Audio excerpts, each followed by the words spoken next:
padot na khi thu gin nga sang sinh shan cây san tay lâu biết dòng aka phiền lâu hi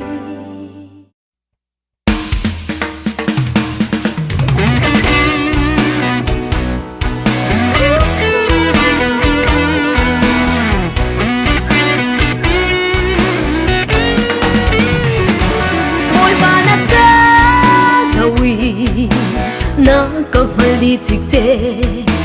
ka ro nak le ka tua mi dial te ka thu khâu lâu na mai ka chun rian ka chuan ka din chan ne ka I ka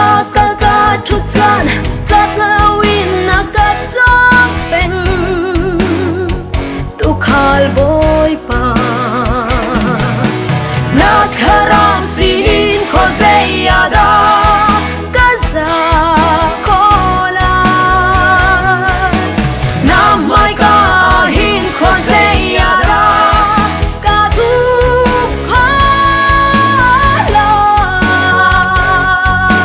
van chung a vung kai ning tia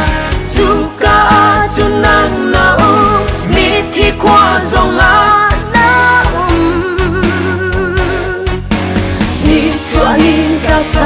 tham vang le vo le ya na khan ngồi pasin in kho dây mana cả giam khâu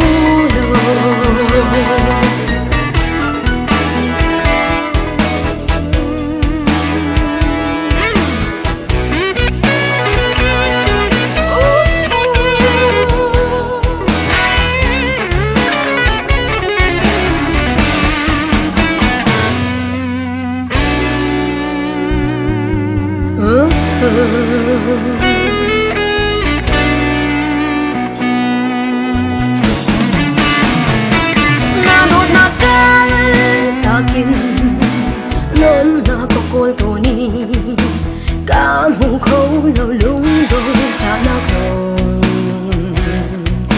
nắng tê lâu chun ra làm a mũi man sẽ cả giam na kịp ba đốt na kin na ka koli nem te in na ka chan đốt na boy pa na kharau sinin khozeyada kaza kola na mai ka hin khozeyada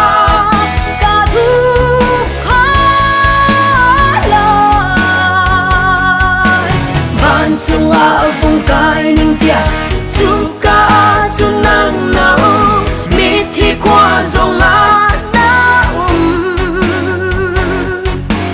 mi chua ni ka cha le tham vang le vo le ya na khan boy pasin in kho dây mana ka zam khâu lo na kharau sinin kho dây ada